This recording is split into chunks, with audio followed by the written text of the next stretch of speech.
धन कमाना बुरी बात नहीं है, पर उतना ही कमाइए, बहुत ज़्यादा संचय की ज़रूरत न पड़े, चीज़ें मिल जाएं आपको, आराम से खाइए पीजिए।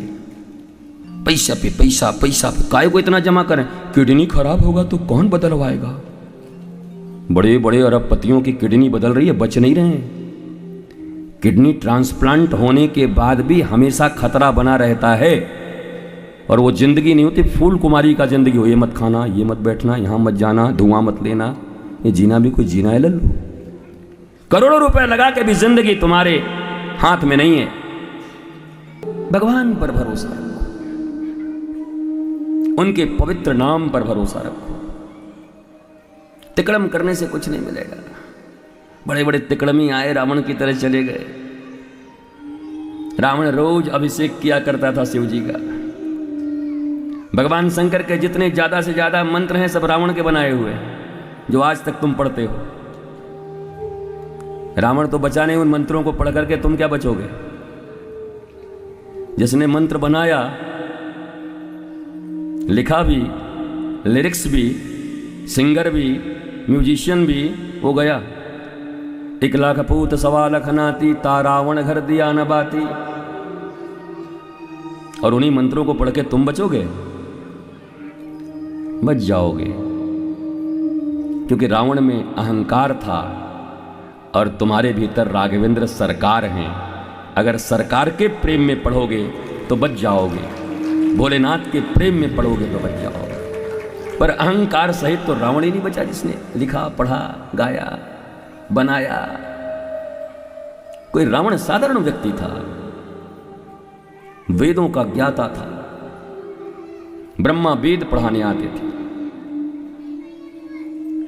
शिवजी रोज स्वयं आते थे अभिषेक लेने के लिए, पर वो भी इतना अहंकारी था, उसको जब प्रणाम करने का मन होता था झुकता नहीं था। एक दिन गया, कैलाश उठा लिया। पार्वती जी ने कहा भूकंप आ गया। बोला भूकंप नहीं, चेला आया है। बोला ये क्या कर रहे है? बोला ये प्रणाम करने आया। बोला ये कैसे प्रणाम करता है? बोला मस्तक लगाना है ना, तो झुक नहीं सकता। कैलाश उठा के ऐसे लगाया मस्तक में, प्रणाम भोलेनाथ। बताओ कितना बलवान था महाराज, चेला ही उठा लिया। लेकिन भोलेनाथ भी नहीं बचा पाए उसको, क्योंकि वो अहंकार में मत्त रहता था, चूर रहता था। पूजा पाठ उससे ज्यादा कोई नहीं करता था, विधि विधान उससे ज्यादा कोई नहीं जानता था।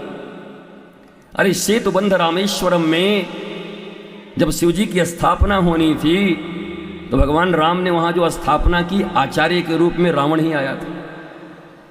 अब बताओ, इस दुनिया में उस समय रावण से बड़ा कोई श्रेष्ठ आचार्य नहीं था,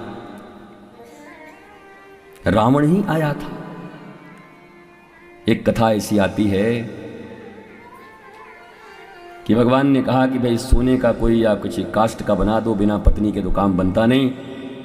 तो रावण ने कहा चिंता मत करो, मैं जानकी को लेके आ रहा हूं। और सीता को लेकर आया रावण। सीता के साथ भगवान बैठे और भगवान ने सेतुबंध रामेश्वरम की स्थापना की।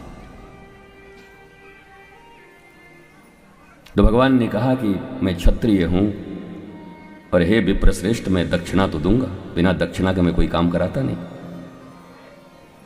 तो रावण ने कहा मैं भी आचार्य हूं, बिना दक्षिणा के मैं जाऊंगा मैं नहीं, पर दक्षिणा हमारे मन का होगा। बोला हाँ ये तो श्रेष्ठ है, पर मुझे दया आती है राम कि तुम्हारे पास तो नाविक को देने के लिए कुछ नहीं था गंगा पार करते समय, तुम क्या दोगे मुझे? तुम्हारी हालत मैं जानता हूं। भगवान राम ने कहा मांगो विप्रवर, हे श्रेष्ठ आचार्य, मैं एक इक्ष्वाकु कुल से आया हूं, रघुवंश से आया हूं।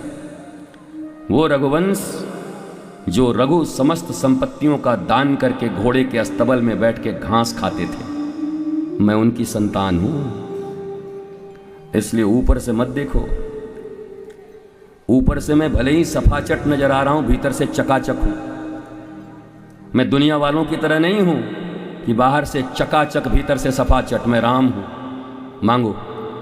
प्रणाम किया और रावण ने जो मांगा है तो मुझे उम्मीद है कि आपके आंखें भर आएंगी। रावण ने कहा हे प्रभु राम, मुझे पता है युद्ध के मैदान में तुम मुझे मार कर गिराओगे, पर मेरी एक ही दक्षिणा है, जब मुझे गिरा दो तो जब तक मेरे प्राण चले न जाएं, सामने खड़े होकर मुस्कुराता रहना, तुम्हारे दर्शन करके जाना चाहता। रावण भी ऐसी बात, इतना ज्ञान तो उसको भी था, तो रावण इतना विद्वान था। राम जी ने बुलाया भगवान की स्थापना करने के लिए, शिव जी की स्थापना करने के लिए, लेकिन बच नहीं पाया।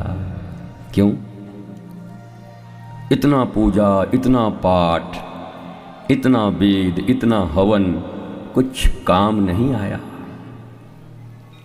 और हम तुम कलयुगी प्राणी आधे घंटे प्यासे नहीं रह सकते, और तुम सोचते हो तुम्हारे पूजा के बल पे तुम राम पा जाओगे, तुम्हारी उपासना के बल पे तुम मोहन पा जाओगे।